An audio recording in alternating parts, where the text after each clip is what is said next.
talk about a little hindsight here. We had Mike Renner on earlier talking about the 2026 draft. We know the Browns knocked it out of the park in their 2025 draft class. But was Mason Graham the right pick at number 5? We have a year's worth of data now.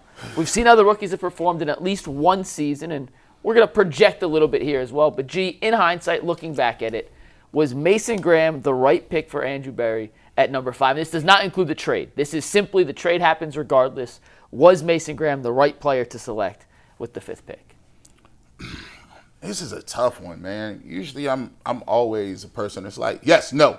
I'm real quick with it. Yep, nope, yep. This one is a tough one because we've always discussed the level, and it's kind of like the same thing with Caleb Downs. Yes, Mason Graham is a really good defensive tackle. Yes, Caleb Downs is a really good safety. Yes, Arvell Reese is kind of an outside pass rusher. Sometimes when you get these guys, the position that they play is not a truly premium position. So when you're looking at whether I should take them or not, you got to look at it in a long-term approach. Mason Graham, I think, had a solid season. His season wouldn't pop off at like 48 tackles, 7 tackles for loss, half a sack. And I can't say it was an awesome season because you got to get a whole sack. You see what I'm saying? I need that production. However, I can see some of the things that they were looking at. I don't know if I'll be able to tell you whether or not this is the right pick until 2 to 3 years because I think he still needs a lot to develop. And I think one of the hardest parts of watching the development is as a defensive tackle, it takes a little bit longer for you to develop and for the light bulb to come on, especially because I think one of his areas of opportunity is to get stronger and to develop a go-to pass rush move, which takes a little bit of time. So right now, it's mixed results for me. If I had to lean, I would lean on yes. But, I wouldn't be mad at nobody if they said, if it was old G. Bush, and said, if you draft Mason Graham, I'm quitting. Earl, can I ask you a question real quick? What is the Browns' biggest need in the 2026 draft? Position-wise. To me? Yes. Tackle. What's their second biggest need? Either guard or wide receiver. Say wide receiver, right? Because that's what mostly is being mocked to the Browns at either 6 or at 24. One of those two. It seems to be a tackle and a receiver in some order, right? What if I told you that despite the fact that Mason Graham had a good rookie season, and this takes nothing away from Mason Graham because he is on a trajectory to become a very good defensive tackle in the NFL. He showed a lot of promise as a rookie, and this is less to do with Mason Graham and more to do with the position he plays. What if I told you that 2 picks after Mason Graham went, the Jets took a left tackle in Armand Membu, who had a really good rookie season. And then with the 8th pick in the draft, the Carolina Panthers selected Tet McMillan, the receiver, who turned into the Offensive Rookie of the Year. And then with the 9th pick in the draft, the Saints took Kelvin Banks, a left tackle, who also ranked among the top 30 left tackles in all of football this year. There were 89 qualified tackles. Membu and Banks both ranked in the top 30. This has nothing to do with Mason Graham as a player.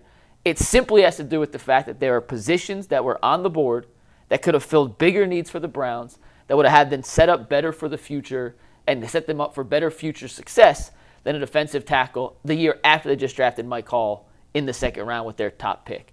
Membu, Banks, or McMillan. Gee, if we were entering this season and I told you, hey, only 4 of the 5 starters on the Browns offensive line are free agency, but we got a really good young tackle on the left side protecting Shador's blind side that we know we can build around.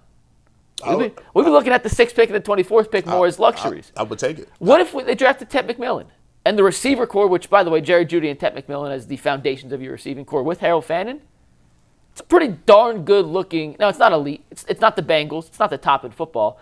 But you have a really good rookie tight end, a damn good rookie receiver, and then hopefully that takes some pressure off Jerry Jeudy. You know how crazy the alternate universe is?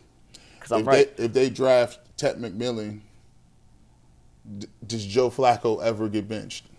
Who knows? And that don't matter, G. The reality is Mason Graham. The alternate universe in the time machine could turn out to be a really good defensive tackle. I do think he will turn out to be a really good defensive tackle. This is less to do with the fact that Mason Graham is not a good player because he is a good player.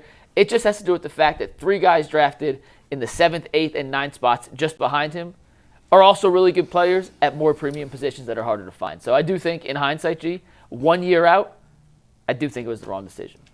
I think some of it went into it is knowing that you have Myles Garrett, knowing that you do have a generational player like that. And I think what they really wanted to do is pair Myles Garrett with two guys in the middle that are young, that can get better. And while Myles is there, they can have some growth alongside him. So by the time Myles is gone, if they got a dominant defensive pass rusher in the middle of the field, they can restock around him. But I wouldn't be mad at what you said. T-Mac, nice. 2 tackles, we definitely need 2 tackles. I wouldn't be salty if somebody said that was a swing and miss, because there was a point in time where I was that guy, Jason, and he's like, bro, you're going to have to, what are you going to do a podcast? Because you got to quit. Like, you told us when you was quitting. I said, I can't believe they did this. But I think you can't separate it from the pick. The pick they took, right? You can't separate it from the fact that they got a first-round draft pick from it. Yeah. And I think that they said, okay, let's stack the defense. Let's stack it and then go back into the next year's draft and do offense. I think that's why D-tackle was a priority. Yeah, I don't think it was the right pick, but I don't think it's ultimately going to be a bad pick. Yeah. Two things can be true. I think Mason Graham's going to be just fine. I went back and I was just looking at, because I know the NFL just did a redraft. NFL.com just did a redraft of last year's draft to see, and Browns had 3 players taken in the first round of the redraft. That's a win to me. I've never seen a redraft. Graham, Schlesinger, and Fannin, and Harold Fannin were all first-round picks. Wow. ESPN did theirs, and they had 2 in the first and then the 33rd pick. Okay. Again, so close. It's close. Yeah. They had Graham going 19 and Schlesinger. No, Graham going 21, Schlesinger 19. I think I have to look again. I think Graham went 16 in this, and if you're never going to get, you're never going to do a redraft, and you're never going to get 1 through 32 the same. No, there's always going to be movement. Now, if you take a guy at 5 and he's not showing up in those 32, that's a problem. Where did Banks, McMillan, and Membu go? I got it right here. Membu went 6 to the Raiders. Hunter went 5 to the Jags. Will Campbell still went 4 to the Patriots. Jackson Dart went 3 to the Giants. Banks went 2 to the Browns. So Cam Ward 1, Kelvin Banks 2. This is obviously without the trade. Giants take Dart at 3. Will Campbell goes 4. Travis Hunter goes 5. Membu goes 6. Abdul Carter 7. Tet McMillan goes 8 to the Panthers. So the 3 guys that we mentioned going 7, 8, 9 went 2. And Shough 2, 7, and 8. Shough went 9th. We didn't even talk about the quarterbacks. Well, that's a whole different. Yeah. I mean, Jackson Dart and Tyler Shough are top 10 picks on a redraft. Yeah. Yo, just thinking out loud, hypothetically, we did a topic, I think, yesterday about year 3 players who needed to show something more, Mike Hall or Zach Zinter. And we all know the Browns' offensive line is not that damn shambles. Good. But I will say this. In my opinion, I think that Andrew Berry and then the previous regime that was here with him, they at least tried to address the issue, but they didn't do a good job of doing so. It's not like that they didn't draft offensive linemen that they thought by the time we got to this point with Batonio and Teller that they would be quality enough players that you can just plug and play. And just maybe the pick of Mason Graham is an admittance of, okay, maybe I didn't hit on Mike Hall. And I'm only saying that because we've heard plenty of times that the vision of this team, at least under Kevin Stefanski, was built in the trenches, inside and out. So they take a lot of heat, but it's not for lack of trying, if you get what I'm trying to say. It's not like they just totally ignored it altogether. They totally ignored it last year. And it's funny because, like, Tommy Tagia, for example, or Jordan Elliott, guys who didn't play that great here have went on in other places, and now they are quality and serviceable defensive tackles. I think so. When you drafting, there's 2 things, right? You have to identify, but then you got to develop. You got to develop. So, hey, that's the 2-part program. They did identify that they needed offensive linemen, but they got Zach Zinter, and he ain't looking like he was worth it. Or they did, address the tackle position. And listen, at some point, you have to own your record is what your record is in terms of your draft record. Yeah. And I go back and say, hey, look, I told you that you missed on all them receivers.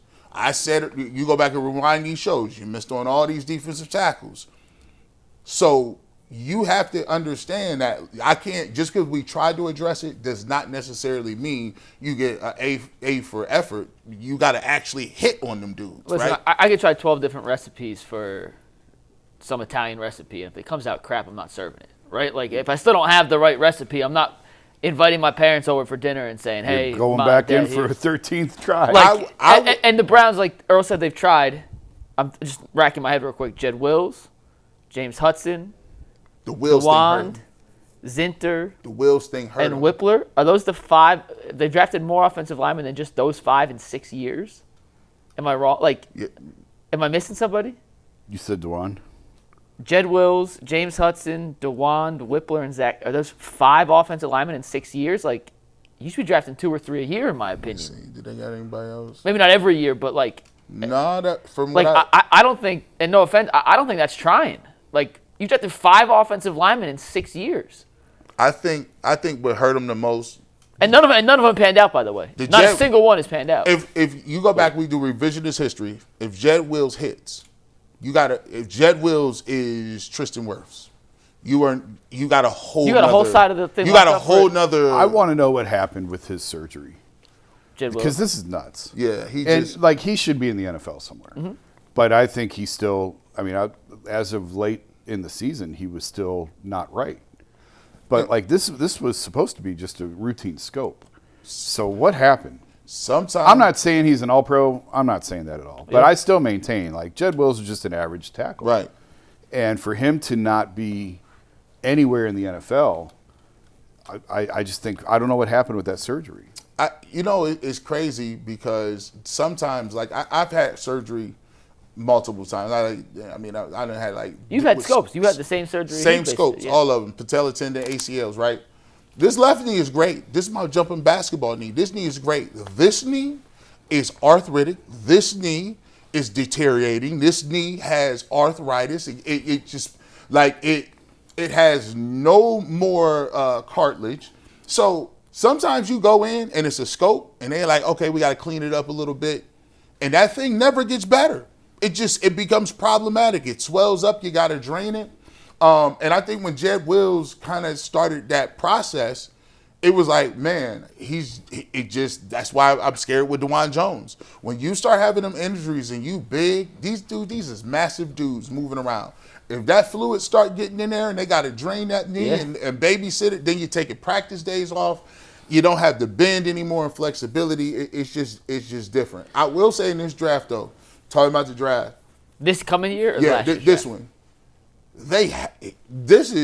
People talk about last year's draft. Last year's draft was great. I don't think people understand the level of pressure is on this year's draft. Oh, they got hit. These guys, that's why I be looking, these guys have to be starters. Like, that's why I'm like, if I'm looking at it from the perspective of what you do in this draft, and I know people talk about defense, there is no way I think Andrew Berry with a clear conscience can go into next year and say, hey, we got Bailey from Texas Tech or Ruben Bain. Look how great our defense. No, that's not gonna work because you missed on some things when if we would have got it, if we would have had them receivers before, we could have did that, but not now. It's So like not what was it last year? 3 picks in the top 96. This year the Browns got 4 picks in the top 100. They had 5 in the top 100 last year, I believe. But they got more like and they got a better talented pool of players available to them based on the draft picks that they have. But I got to push back on you a little bit, Mike. I will say, you said you don't think he tried. He tried. Think about it. 5 or and 6 years? within Elias, 5 or 6 years, right? Mm-hmm. He also traded for one, and then he also re-signed 2 guys who at said time was in their prime. And somebody in the chat asked, is it the offensive line, how much of the offensive line failures was drafting and how much of it was coaching? What y'all think? I mean, There's a they good- haven't drafted anyone that's been good. Like, they've yet to draft some. They just haven't, good question. right? So whether it's development, coaching, not like Jed Wills has gone somewhere and been good. Earl, you made the point about Togiai and Jordan Elliott earlier. They came in, left, and have had success. So, you can look at that and say maybe that's coaching. But Zach Zinter was the guy they drafted. They haven't been able to get in the field. Luke Whippler's a guy who's played 5 games in 3 years now, and maybe he's penciled in to be a starter. We don't know how good he is. DeJuan Jones, his best season was his rookie season. Then he's been hurt. When he's been healthy since then, it's been on a downward slope. I guess you could say he's trying, but they haven't acquired a single good offensive lineman in 6 years. Just the reality. I don't like to admit that. It's just the reality of the situation. I believe that it goes hand in hand. I'm a big development guy. I truly believe that the coaches that really elevate their teams are the guys that can really develop. And I will say this: the Cleveland Browns took a massive step back when they brought in what's the offensive line coach after Callahan? Dickerson. Andy Dickerson. And then they had to have Vrabel come in and basically take over that unit. I think they took a massive step backwards. Some of the stuff that they were doing was ridiculous. And even to this point, even this year, there are times where you watch the Cleveland Browns offensively in the run game and you just didn't know who you're blocking. Guys didn't know their assignments. They didn't understand where they should be going. It wasn't anything cohesive. Like the rules of how you block and slide protect or the way you guys are going to block up, and double team and what you're going to do in the outside, inside zone. It was non-existent. So it goes hand in hand. Yes, you need great players. Also, you need somebody to be able to get those players in and create a system and coach those guys up. It's never one or the other. It's neither. It's never one. Either. It's neither either. When guys don't go anywhere else and develop anywhere else, it means it was bad drafting. Yeah. If guys like Austin Corbett did fine elsewhere, he Right. went on and did and so he's not. That wasn't a draft miss. That was a development miss. Right. James Hudson went to the Giants and sucked. So he just stinks. So James Hudson was trash, and he's not good. I mean, Wyatt Teller came here and they developed him. Right. And that was good scouting and it was good development to turn him into an All-Pro or a Pro Bowl. And you missed one, Dawson Deaton. Don't forget the Dawson Deaton era, 7th round tackle. So 6 and 6. I don't know. I went and looked. Well, I guess we're arguing. It's easy to forget. It's easy to forget about Dawson call. Deaton. But He was great. But there are. I will give him credit nothing. though. When you take a look at it, they found Ethan Poaches out of nowhere. Yeah, that's a good trade. That was a good trade, good move. But Free they agent. He was only a free made that agent. move because Nick Harris got hurt. Right. That was a move out of necessity that ended up panning out way better than anyone could have imagined. Right. But that was not part of their plan. They didn't go identify Poaches and say we need to bring him in. That only happened because of the lower body injury. And a lot of it, and you'll say this too. A lot of it is availability and injuries. Yeah. Jack Conklin couldn't stay. Wyatt missed time. Jack Conklin missed a bunch of time. Ethan Poaches missed a bunch of time.